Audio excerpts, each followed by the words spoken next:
Hey, what is going on, everyone? It is Yaboyrocklee, and we're jumping into another Warhammer video. Today, we are getting into Vulkan, who I'm very excited about because every time I see him in the lore, like, he's dope, man. I like him. I like the Salamanders.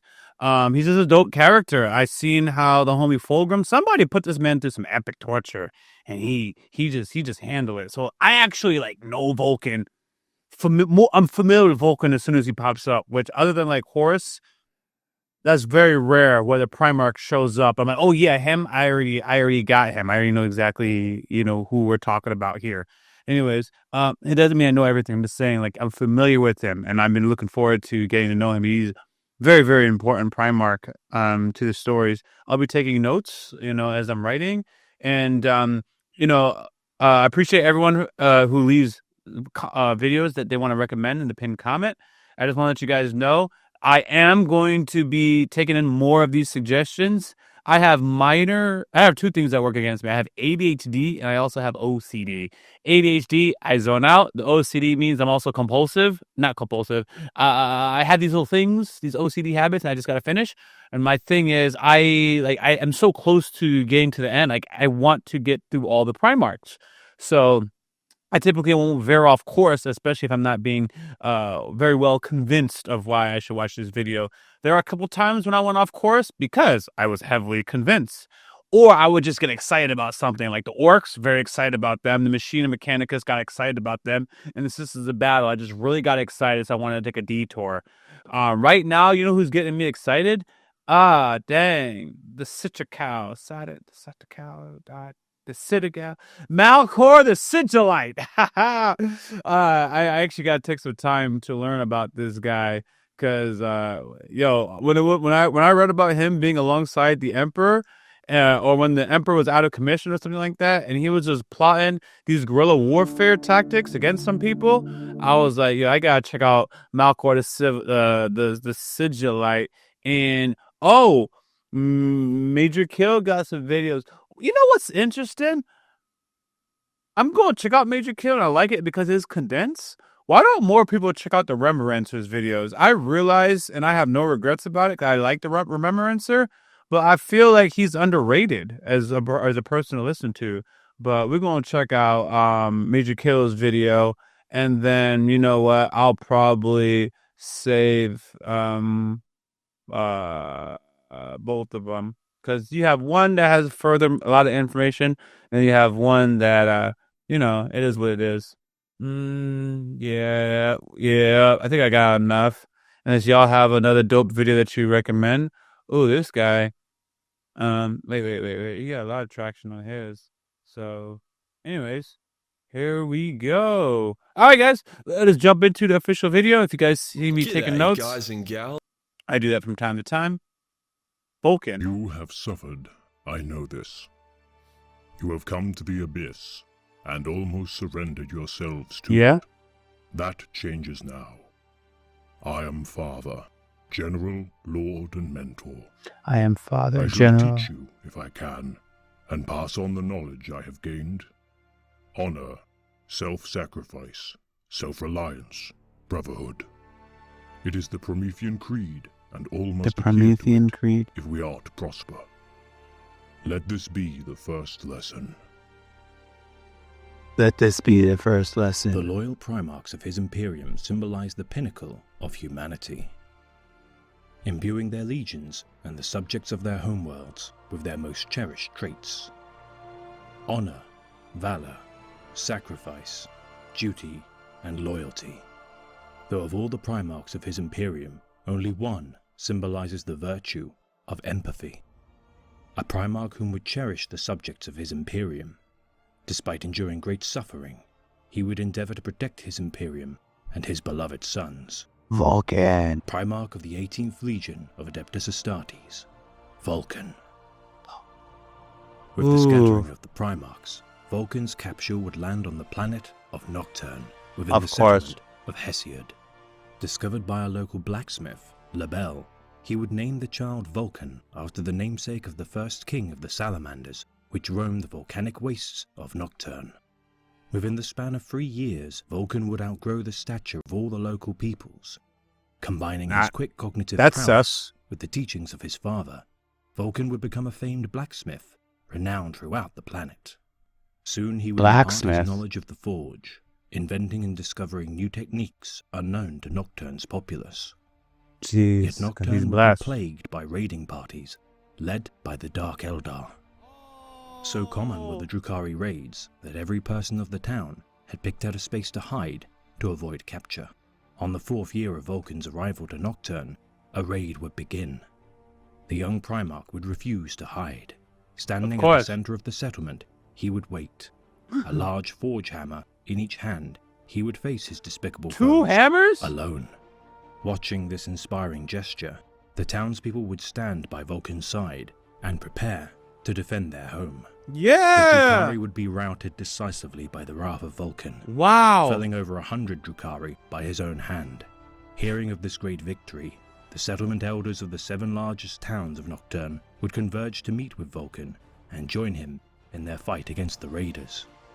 To celebrate his victory, the people of Nocturne would hold a tournament, which a particular stranger to the planet would attend. Adorned in peculiar clothing and pale of complexion, in contrast to the native Nocturne populace, the stranger would ask to be granted a chance to compete in the tournament, claiming that he could best any challenger. The people of Nocturne laughed in his face it's the Emperor. as Vulkan accepted the stranger's It's terms. the Emperor. God dang, it's Wagering the that Emperor. The loser of the tournament would serve the victor's whim without question. What? For 8 days, the contest would endure. Each challenger tested on feats of strength and endurance, such as the Oh, it anvil was like lift, this. wherein the competitors held an anvil above their heads for half a day. With the dawn of the 8th day, the challengers' scores would be tied. To decide a winner, the 2 challengers would be given 24 hours to craft a weapon and hunt the apex predator of Nocturne, the Salamander. Oh, The you're victor gonna kill would be him? decided by the size of the salamander with which they had slain. Oh, there's multiple The 2 men would salamanders. scale a large mountain and split paths. Vulkan would quickly find a massive fire drake and slay it. Carrying his prize over his shoulder, he would descend the mountain.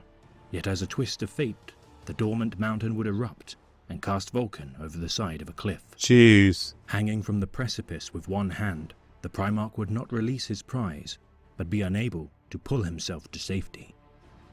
Hours passed, and Vulkan's strength began to wane. This until is he would be incredible. found by the stranger. Incredible. The stranger hefted over his shoulder a salamander, far larger than Vulkan's. And picked him up too? Seeing Vulkan in distress, the stranger would cast his prize aside, tossing the salamander into a river of lava, its body acting as a bridge to enable him to reach the Primarch. Hoisting Vulkan away from the precipice, the stranger would aid him in walking back to the town, his superior prize now melting on the molten rock. Returning to the people empty-handed, the stranger would lose the tournament, But with Vulkan declared the winner. Yet to the surprise of his people, Vulkan would bend his knee to the stranger. That showed character. and He pledge his saw. life. He saw what The happened. stranger, casting off his disguise, revealed his identity as the Emperor of mankind, now reunited with his long-lost son. Vulkan Unlike had many of his principles. brother Primarchs, Vulkan would not immediately be given command of his legion. Why is For that? years he would be tutored by the Emperor and fight at his side. Probably Unifying because he with his trusted sons him. during their battle against a massive orc horde, joining his son's beleaguered forces, commanding a fleet of 3,000 new recruits. I guess he my had home brought is to the the orc. fray. The Legion's name would be changed from the Dragon Warriors to the Salamanders, honoring the bond forged between the Emperor and Vulkan during their tournament on Nocturne. Vulkan's command of his legion would stand in stark contrast with other Primarchs. The first That's cool, man. It's basically like salamanders and dragons is virtually synonymous. They kept saying dragon. I mean, they kept saying salamander. I kept seeing dragon, even in the visuals. I won't let that go.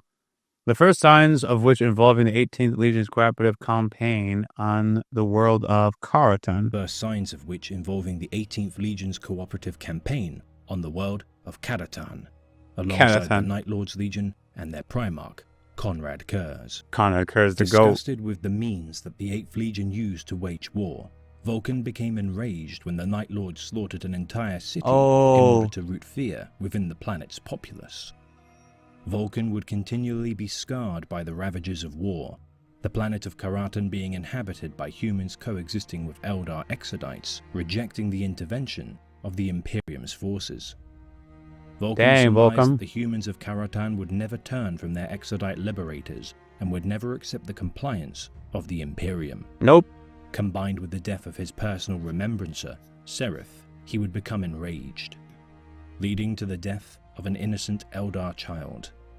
Racked with guilt, Vulkan would nonetheless order the planet to be cleansed of life. What? Vulcan, knowing you that the too? human-Eldar coexistence that flourished would never be compatible with the Imperium and its creed. Yeah. Vulkan's misfortune would continue to grow with his legion's intervention during the Istvan V Dropsite Massacre, a full-scale Istvan assault V. of 9 legions sent to quash Horus Lupercal's fledgling rebellion.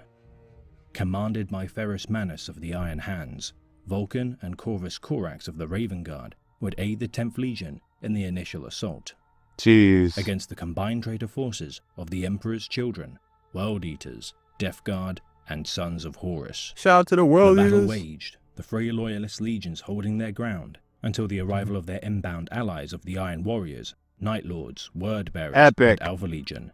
The second wave of legions would turn on their brothers, decimating the three loyalist legions in their ensuing battle. They thought they was coming for them, and it was like, psych, we coming to destroy y'all. Dang, man. That's sad. Vulkan's forces would be targeted by the Iron Warriors Legion, firing nuclear missiles into the midst of the Salamander force. Nuclear missiles? Yo, how strong you have to be as an infantry like entity or soldier or whatever, and they're firing nukes at you. It's like Batman pulls up and they're like, yeah, just nuke him. Don't even bother. Forces targeting their Primarch. They try to nuke the With the Primarch. That fallout actually makes subsiding sense. And the battle over, Vulkan would awaken from the blast, his Wow. flesh healing itself amongst the ashes of his fallen sons. Wow. Vulkan was evidently a perpetual, a being almost incapable of dying. Why don't they just Surrounded nuke by more hundreds often? of legionaries of the Iron Warriors and Night Lords, Vulkan would be stabbed, shot, bludgeoned, and eventually beaten unconscious. Conrad Kurz, Primarch of the Night Lords, would relish the opportunity. It was to torment Conrad, his brother. not Fulgrim, that For captured months, him. Vulkan would be tortured by the Night Haunter, dying over and over again. His head cut from his neck, his throat ripped out, his limbs Jeez. torn from his body and riddled with bolter fire. Yeah. He would be jettisoned into space and left within the venting shaft of a starship engine. Anything. However, Vulkan would rise from death Poor guy. every time. It's a curse Going right bored now. with torture, Kurz would utilize the powers of the priests of Davin. They would conjure scenarios within Vulkan's mind. He would face trials destined to fail, and watch as the illusory innocents' lives at stake would perish. In Yet his Vulkan's mind. would not break. Ah. Tiring of his brother's resilience, Kurz would imprison Vulkan within a maze constructed by the Primarch of the Iron Warriors, Perpetual. Peter Rabo and Kurz At had its no center life. lay Dawnbringer, You know? the personal weapon of Vulkan, surrounded by the dead sons of his legion, a tempting prize in a futile game. However, after many There it attempts, is. Vulkan would reach Dawnbringer and They didn't even know. Kurz. Using the teleporter device installed within his Warhammer, Vulkan would escape, teleporting to the Ultramar system in the upper atmosphere of Macragge. There Vulkan would burn during re-entry to the planet's surface, knowing he would revive again under the care of the 13th Legion, That the makes sense. Ultramarines. I was The like, dang, son. Ultramarines would discover Vulkan's charred body, and within days the flesh and bone that remained would regenerate. Summoning their Primarch Rabute Gilliman as Vulkan awoke, the Ultramarines would see Vulkan exhibiting signs of mania, incoherence, and mental Oh, trauma. man, they messed him up Vulkan's bad. time with the Night Haunter had made him sensitive to Kurz's presence, and Vulkan knew that his tormentor was near. Conrad Kurz would break from the confinement of Lionel Johnson's vessel, the Invincible Reason, and wreak havoc throughout Macragge. Vulkan would escape from his cell and pillage Gilliman's personal armory, setting out to confront the Night Haunter. Sent out to get Gilliam's personal armory. Okay. All right.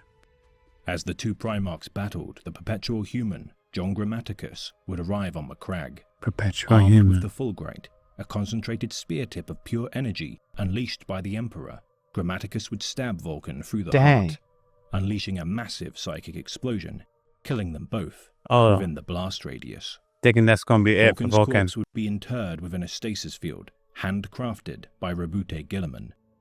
The remaining salamanders on Macragge would guard their Primarch's body and bring it to the summit of Mount Deathfire on their homeworld of Nocturne. Oh. Artellus Numian, Vulkan's loyal son and first captain of the That was supposed to be the Fire killing Dukes, would shot. sacrifice his life unto the magma core of the mountain, There it is. allowing Vulkan to awaken. There it is. His mind and sanity restored by the Fulgurite infused with the Emperor's power. Enthralled by a vision, Vulkan would be led to 2 artifacts he had previously created, but had no recollection of crafting. One such artifact being the Talisman of 7 Hammers. Using the talisman, Vulkan would travel through the Webway, and after many trials, Oh, eventually the Webway. reach Holy Terra. On Terra, Vulkan would be led by the adept. I never really questioned the choice of words when they say the Webway. Are we talking about the Warp Webway? Or are we talking about the Webway like the Emperor was trying to use? You know? Because now I got a distinct difference because the Emperor was trying to create some Webway so we don't have to rely on the power of chaos. So, I'm kind of curious. Custodes to his father, the Emperor.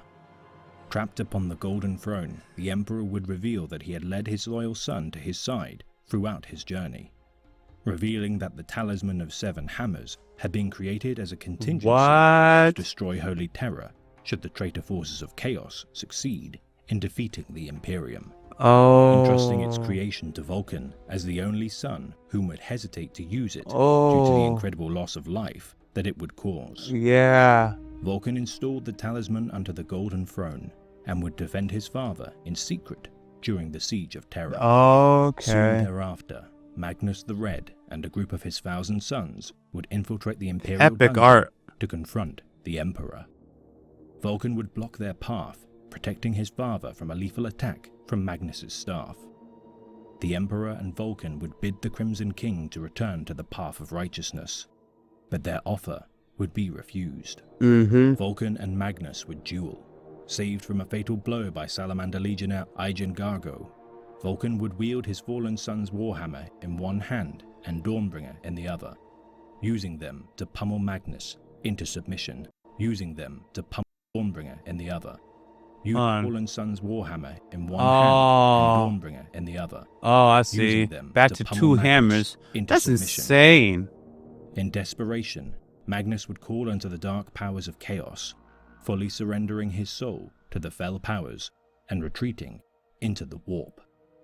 With the siege of Terra over and his father wounded during his duel with Horus, Vulkan would leave his Salamanders Legion and venture into the far reaches of space, vowing alike to his brother Primarch Leman Russ to one day return to his legion Okay. in their darkest hour. Over a millennia and a half later, Vulkan would engage the Orc hordes during the War of the Beast. Alone, he would defend the world of Caldera from the Literally? Orc invasion, By himself? dying over and over again, yet Jeez. reviving and Of facing course. his foes with relentless ferocity. That's Crafting kind the of broken Warhammer sometimes. Doom Tremor, Vulkan would rally the Imperium's forces, leading the Okay. counterattack against the mighty Orc war boss, the Beast, on the planet of Ulanor. I do Vulkan would like him, face the though. Beast, tackling the war boss into a large power generator, absorbing Destroying the them Orc both. energy within, known as War. Vulkan would unleash its raw power through Doom Tremor, ending the War of the Beast and obliterating himself and the war boss. In the years since his passing, no trace has been recovered of Vulkan, his legion maintaining that he shall one day uphold his promise when all 9 artifacts of Vulkan have been gathered. Their Primarch shall return. Awesome. Ours is a violent calling, but as adherents of the Promethean Creed, we believe in the Circle of Fire. The Circle None of can Fire. come back as they once were, Oh. but in death we are returned to the ash from whence we came to be born Oh. anew. Our blood and bone bonded with the earth. Through fire are our remains made protean. Through Protean. fire and their union with earth do we experience rebirth. After death, after our duty is ended, we give ourselves to these elements, and in doing so, become part of them. This is the nature of the Circle of Fire. Not the Circle of Life. This has been a tale of the great Imperium of Man, read by the Remembrancer. Sons of Deliverance, sharpen your claws, for in my next and final transmission of Primarch, I shall extol the deeds of Primarch Corvus Corax. Corvus Corax. Ooh. Alright. I actually don't have too much to say. Vulkan is this cool dude, man, and maybe because this video was short, I'm gonna give you two things. I actually find I enjoy Remembrancer's longer videos as opposed to his shorter videos, and I think it's about to be related to the point I'm about to say. Vulkan don't got no toxicity going on in his story. He really seems like a straight and narrow, upstanding dude, which is why the Emperor trusted him with this weapon or this thing that could like destroy the 7 hammers, the relic of 7 hammers. Yeah, the Emperor trusted him with the relic of 7 hammers because, yeah, man, he's just good, straight and narrow, you know. So, what am I trying to say? I think characters are generally more interesting when there's a flaw, and I don't really see a flaw with Vulkan. That's actually my problem with the flaw is this dude don't have a flaw. Other than he just keeps dying. There has to be something about you. I know that you have the ability to revive, but like, how about you don't die much? See, I'm gonna use Rebrute Gilliam as an example. If you're a Vulkan fan, I don't got no beef. Just hope you guys can hear my commentary and don't know I come from a nice place of sharing my feelings with you guys. Rebrute is actually almost so righteous. He's righteous to a fault, you know, because sometimes he'll follow orders that he's not supposed to. Forget the word righteous. He's so loyal, it's to a fault. He's following orders that he's not supposed to, and sometimes he's making a decision that, yo, you shouldn't have made that decision, fam, or you should have put that person down, fam, or you shouldn't have followed the Emperor's order and embarrassed your brother. That's why this homie now is validated in his betrayal against y'all. So, like, you know, that's the best example I could think of, but there's a few cons to Brute's character that I didn't really pick up with, like Vulkan. That dude was just a great guy. Helped his people, you know? He saw that the Emperor could have won if he didn't give up his salamander to save him, so he bent the knee. Good guy. He's a good guy. My boy Comrade Kurz is out here taking out civilians. I'm like, that's what I'm talking about, man. I gotta see you do something, man. So, anyways, that's my video today. Anyways, I appreciate anyone who takes the time to listen to what I gotta say and know that I come from a good heart. If you guys haven't subscribed, I ask that you guys do so. We're trying to get to 20,000 subscribers on this channel. It'll mean a big difference in terms of what we do, how often I can do it. So let's just set that as a goal. 20,000, which is basically the double the size of the channel as it is today. I'm going to update my notes. Until next time, thanks for listening. I'm Rock D. Lee, out. As always, thanks for supporting this channel. If you don't know, we do have a Patreon, and it's free to join. You can stay updated, suggest content, or vote on polls. If you're interested in our uncut and early reactions to anime, K-drama, Western shows, and movie reactions, which include exclusive reactions not found on YouTube, you can join the upper tiers on Patreon, or you can stick with the edited content right here on YouTube. We got Yaboyrocklee reactions also in the description of this video. Until next time, I'm out.